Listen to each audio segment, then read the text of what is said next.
Hello there everyone, and welcome back to Vagrant Story. Last time we started this Let's Play and we did the intro, got got given quite a lot of backstory.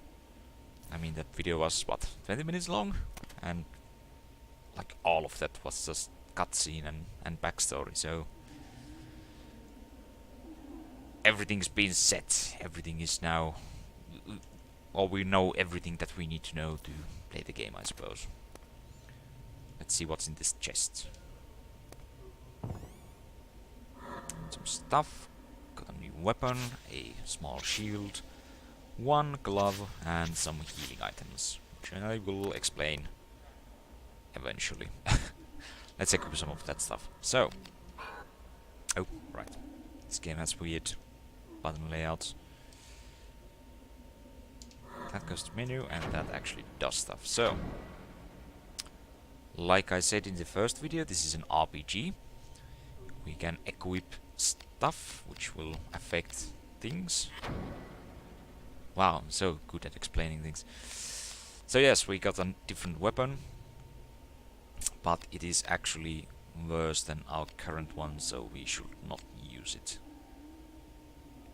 Both are edged weapons, but this is an axe or mace, it seems. But yeah, it doesn't seem to be as good as my sword, so... Oh, I actually took out my sword. Whoopsie. This is going to take a while for me to get used to this control scheme. So, sorry about that.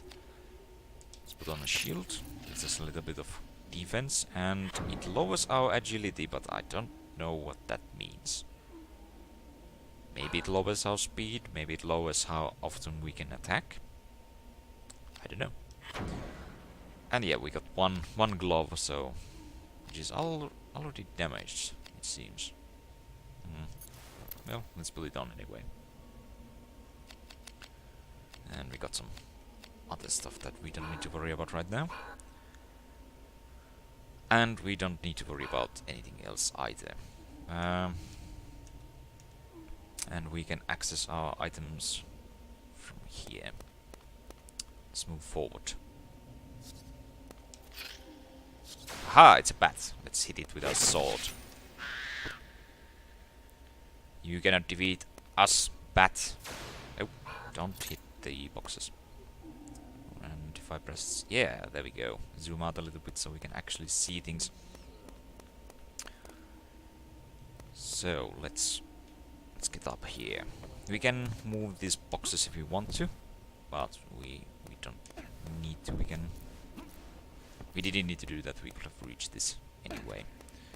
So this game has a fair amount of combat and some platforming, I suppose. This isn't, at least as far as I remember and have seen, the platforming isn't too complicated, but there is going to be some box puzzles. So,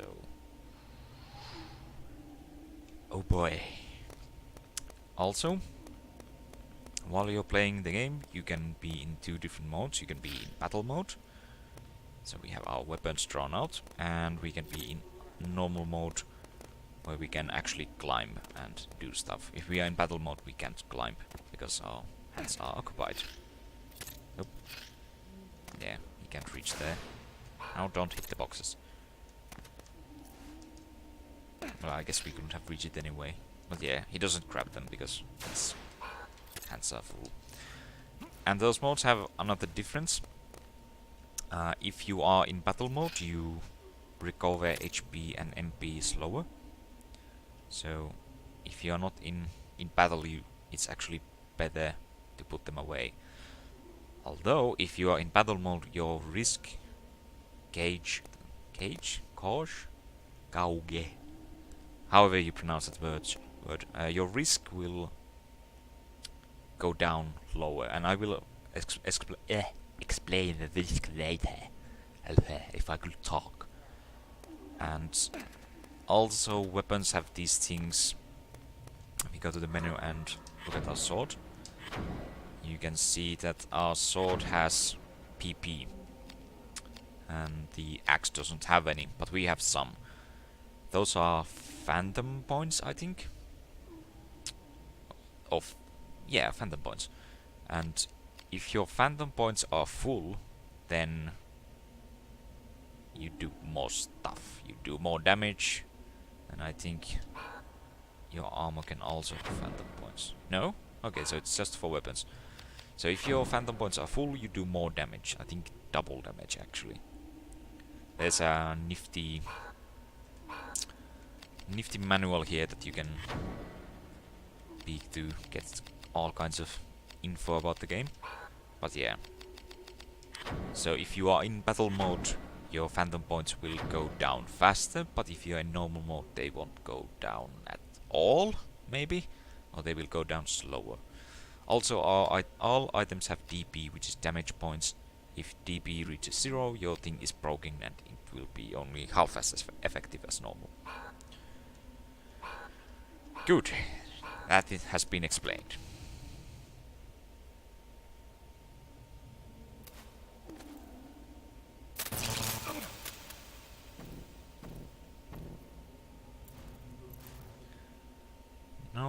No even a budge. No even a budge.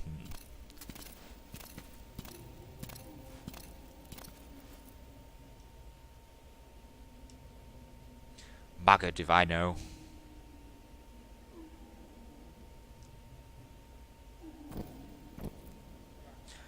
This be no time for loafing around. Loafing? Loafing around? Now come up here and take a look at this. Look at this. Grimoire. Grimoires give us spells, which are nice little things. Let's follow after them because the door is locked. We can't go there. Oh.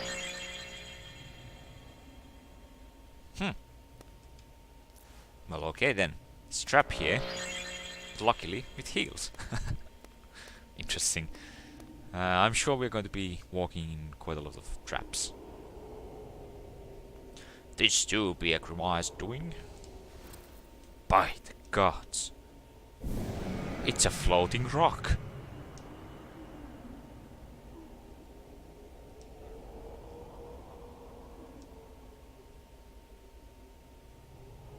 Ach, they'll be fine. Think of it.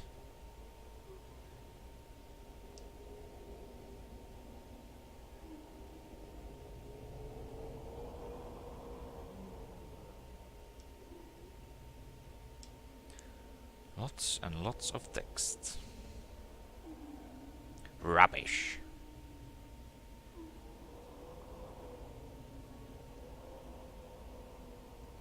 The worker of Diablerie. Diablerie. I think that's how you pronounce it. Fight fire with fire. Yeah, that's a good attitude to have. Our enemies are corrupted by dark magics. So, let's use corrupted dark magic ourselves.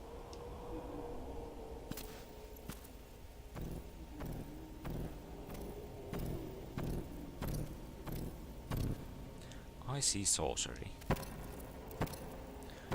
Swine will take wing for the likes of us use magic. Oh, pigs will fly before we use. I see.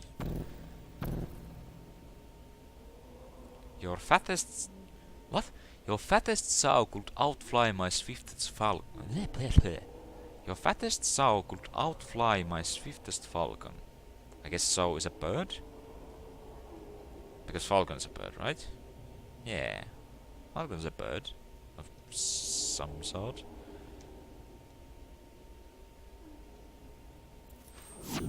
Oh no, it's a spoopy ghost. Now we have been found out. To do more battle. Come on, come at me, you foolish knight. Let me hit you. Oh. Well, I might have done a foolish thing. Oh, and I pressed the wrong button. Right, you press that button to attack. Aha! Aha! Ow. He got me. No. think he's low on HP, so...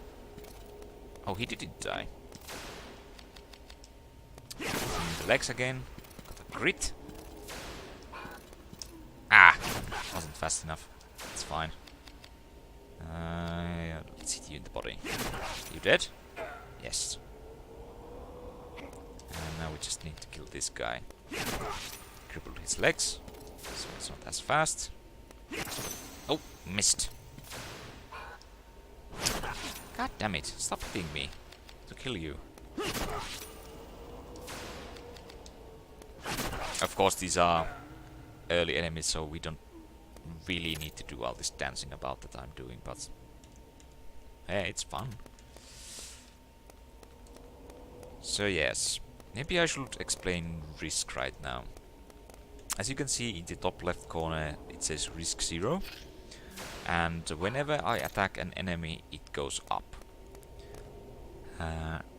The more risk I have, the less chance I have to hit enemies and evade enemies, and more damage I take from enemy attacks.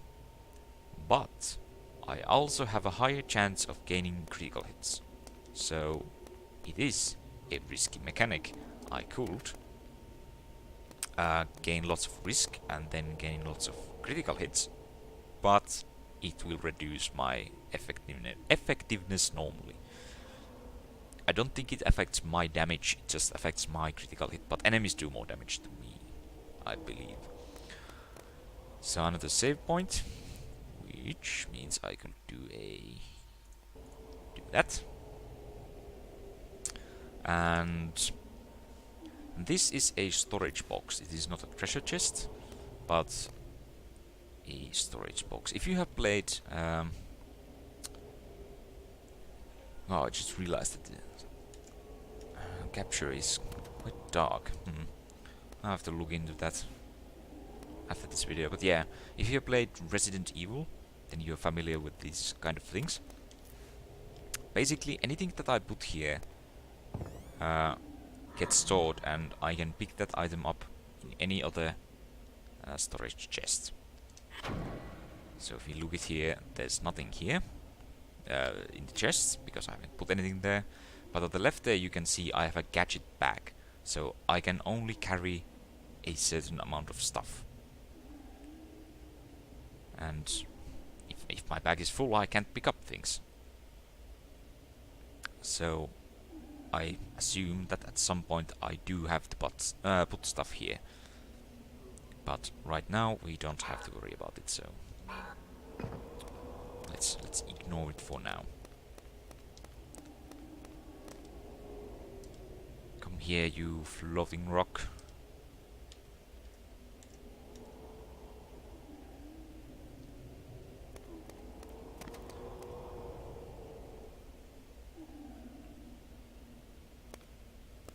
Even more cutscenes. This one is a short one, I think. Yeah. Just rumbling happening in the distance, I suppose. Kill a few more bats and a wolf. Ah! Another thing that you notice... Oh, it died.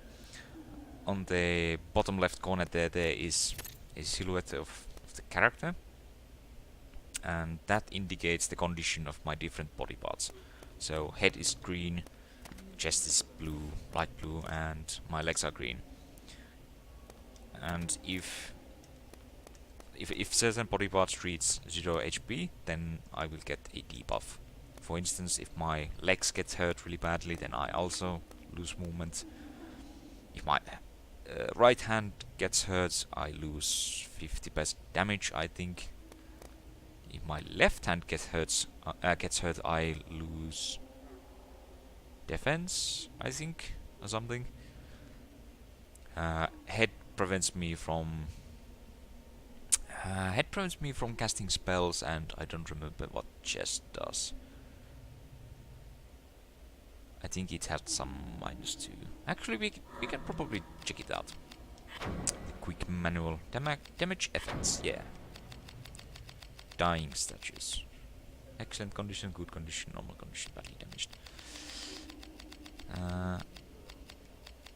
Ashley has been in it. Health is calculated separately. You can check each location health status. Yes. And you do not affect Ashley's performance. However, negative side effects will occur when a hit location is dying. Dying statues. Location: right arm attack 50%, left arm parry 50%, head silent, body. Oh right, I gain more risk. Yeah, and legs reduce movement. So there we go. Thanks, quick manual. And I do remember that there's a trap here. It's on that middle tile there, so don't walk into it because it does damage.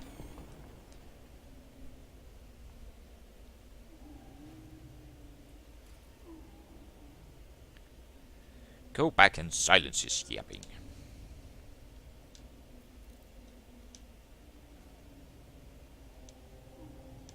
Now go. Because you should blindly follow orders. Hello. It's this guy again. Ow. Well, that wasn't a good start. Let's hit you in the... Actually, hitting you in the arms is the best idea. It's doing most damage. Wow, double crits. And he's dead. And we need to break one of these. So that I can climb up. There's another guy here. He has a crossbow, I think. I can't reach him from here. Come on. Again, for some reason, it's most effective to hit him in the arm. Ow.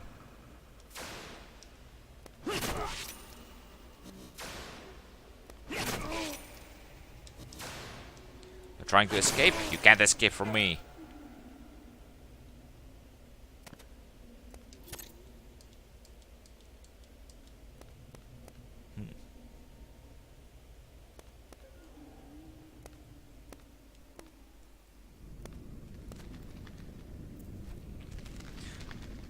Oh yes, again. Oh, what the heck?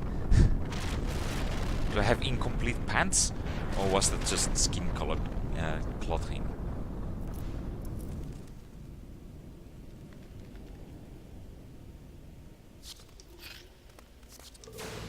I'm sure I wanted to know that. It really looks like I have holes below my buttocks on my pants. What the heck? What kind of clothing are you wearing? I think... was the character's name even mentioned anywhere? I think his name is Ashley or something. Or Ash. Oh, right, and you can go first person mode. Oh, what I'm... There we go. That's the button that I'm trying to press. Yeah, Ashley. My name is Ashley. Ow. Come on. You can jump. Huh. Need to kill a wolf.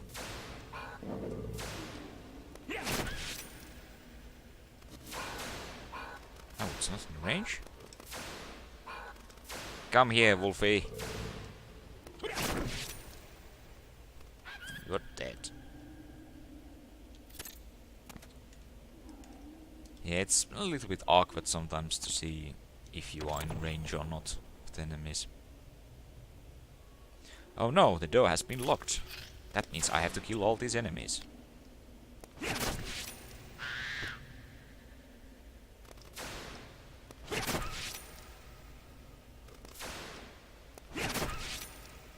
I think that is dead. And just need to kill this thing. And luckily he's jumping around, so we can just slash at him. And there we go.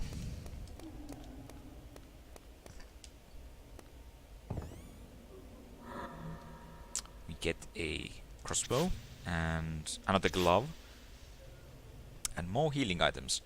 Vera roots, low risk. I'm not sure if you can hear that, but there's a dog barking in the background. Lovely. And of course we have cure roots that increase HP, so if we take damage we can heal. I don't think there's anything else in this room. Unless there's a secret of some sort that I don't know about.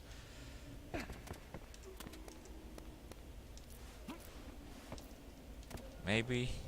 Who knows? Well, anyway. Yeah, if we wanted to... Oh, not that one. There we go.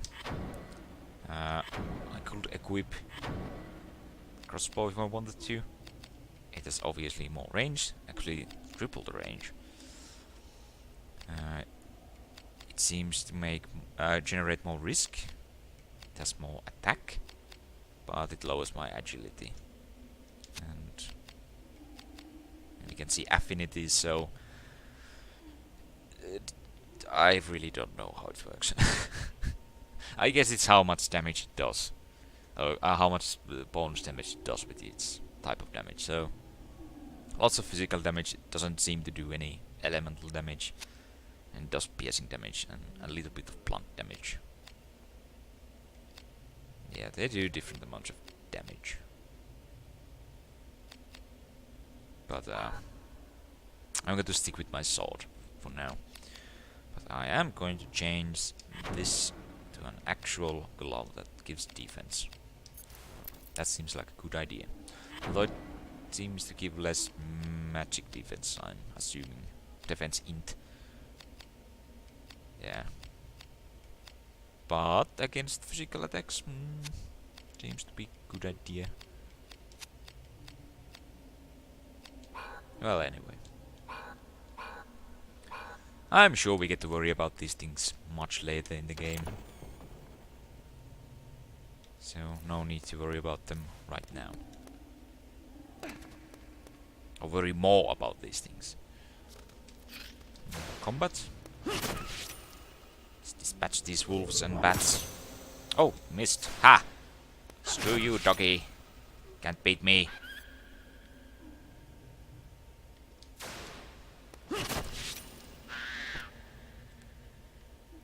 And then... oh, no button.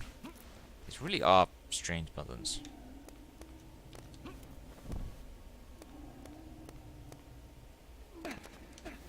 This here, and then we can climb up here.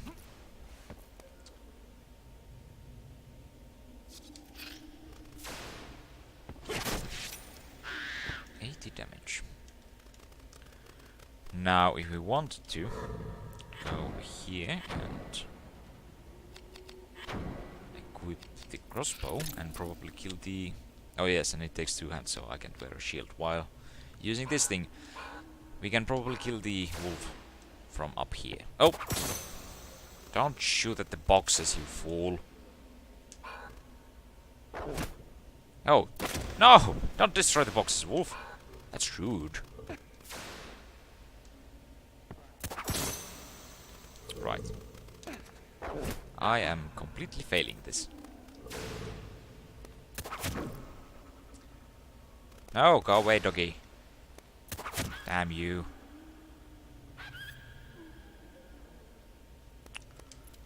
Well, that was a failure in everything. Let's just put this thing away before I hurt myself again.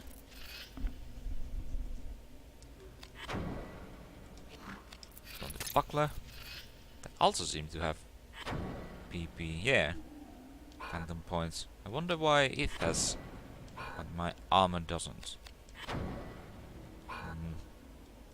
Also, another thing that I should mention is the more I use my stuff, the more they get stuff. So, for instance, those phantom points, I get them by wielding the weapon, or weapons, and when I fight certain type of enemies, I get, I think it's that affinity. Let's see.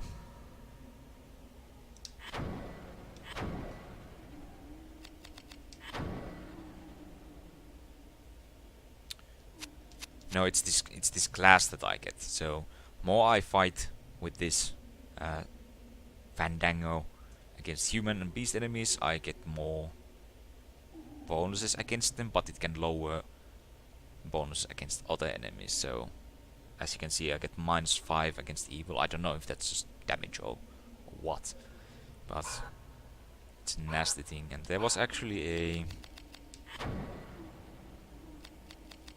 somewhere here. Arms and armor. Checking status. I don't think it was this.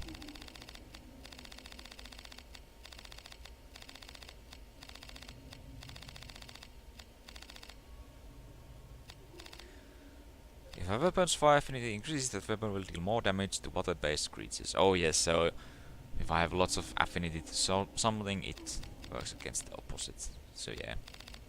When Ashley attacks a creature, the weapon he uses will gain in the affinity opposite to that of the creature. So if I hit a fire creature, I get water affinity.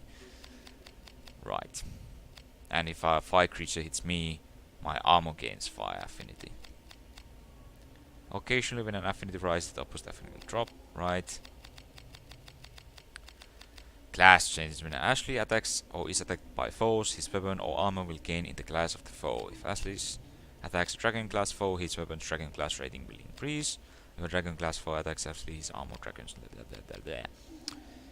Right, and basically it works like this. So weapon and armor classes are ranked by priority as follows.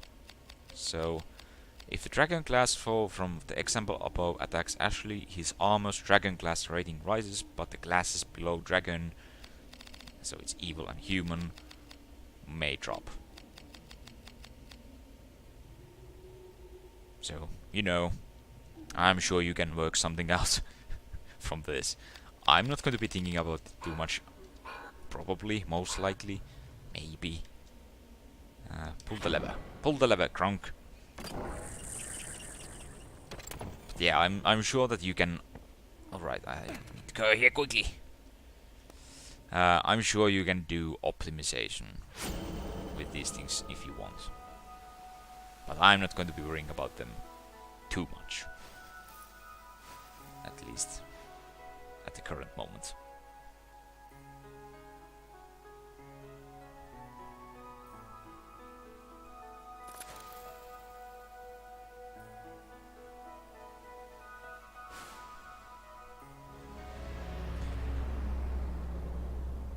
Well, that's not ominous at all. Nor is this. Just don't think too much about it. I'm sure it's nothing. Oh no, bats! My arch nemesis. Come on, again, be killed, you fool. You too. Both dead. Now leave me alone. We need a box, so let's take this one and bring it here. Right there. And I am going to do, if I can find the right button, another quick save.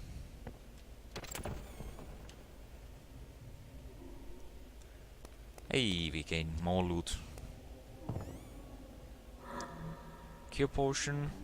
Potion made from the herb that restores strength, restores all HP. And Q bulb. 100 HP. Right. Let's go in this room because I know what's going to happen next. So I'm going to do this room and then end the episode. Because we are fighting a boss.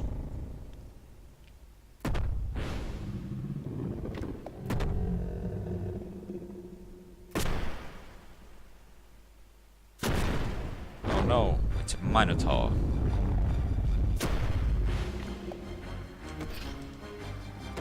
Come here, you big fatso, and fight like a man. Ow. Actually hurt. Hit in the head. I think the best strategy is just going to go at him and not think about strategy too much because he is a fairly easy boss. Just hit him. Oh. Ow. Hit him like 4 or 5 times and he's dead.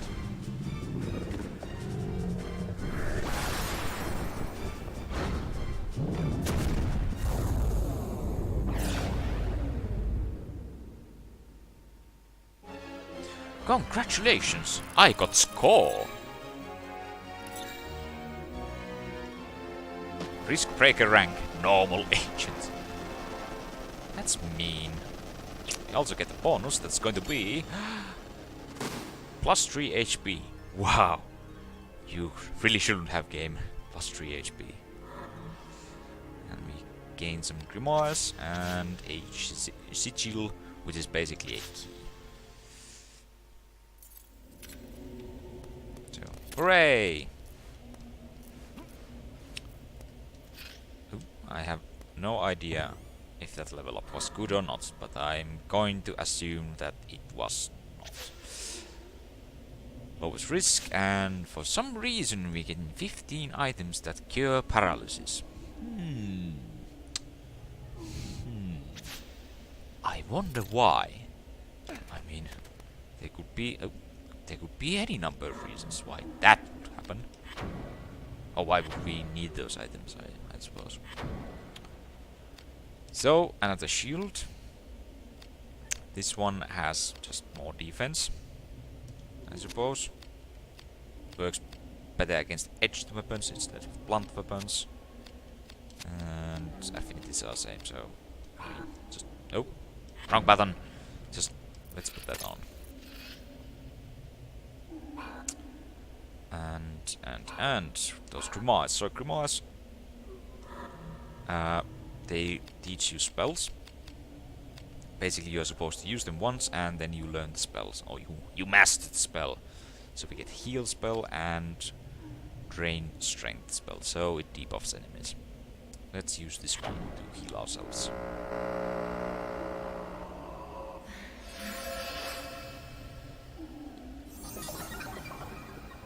Master the spell, heal. So now, if we go to this, we can see that we have a healing spell right here. We can use it again. Hooray!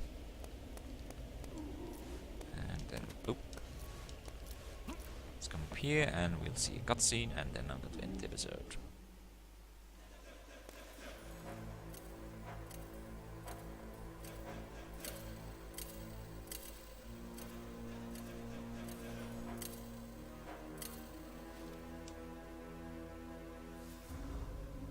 They are sheep ruled by fear, but you are different. I don't know why I'm giving him that kind of voice. He just seems like a annoying sort of villain. Always calm, detached, a smooth flow of thought into action. I can't do this. As if you had no soul. I'm an undead of some sort.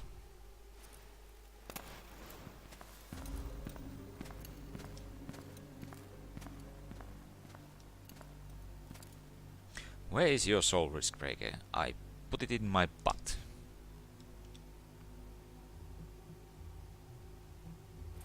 I'm not sure if soul really works that way. Like, you can't just put it away.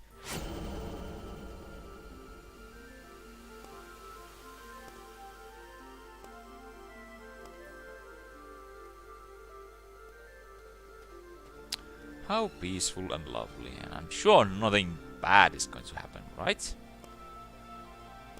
Not to our main character.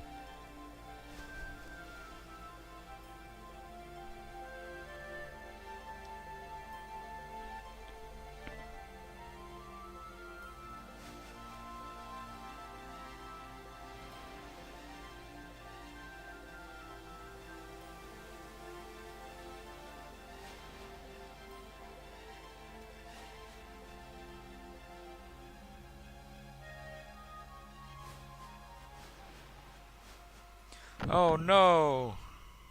Oh no! How could something bad happen to our main character? It's terrible.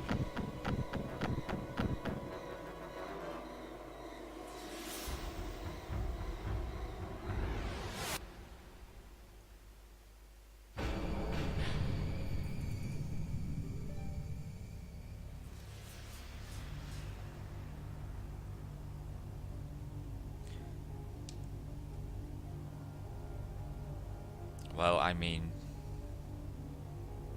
that's not really true, because they just came from out of nowhere and slaughtered my family, so, you know. Sydney! Oh, now he can fly. Ashley Riot.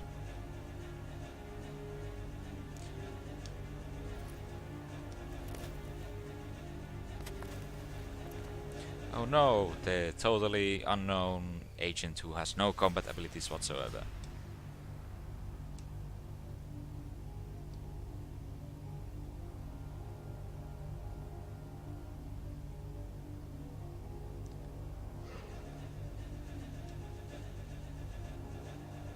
I am the heart. What's a heart? Is it a rabbit of some sort? I don't know. I am ascending to the heavens. Damn. They just got away from me. Now I'm suffering from particle effects.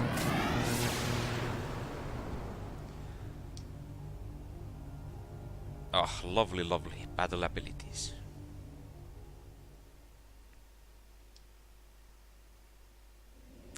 Those are going to make this game much more interesting, but we will have to talk about them in the next episode. Just going to go over here and... Hello. Hi there. It's just a target dummy. Let's go over here. Let's save. Don't know if it does anything, but it will save. Yes, overwrite.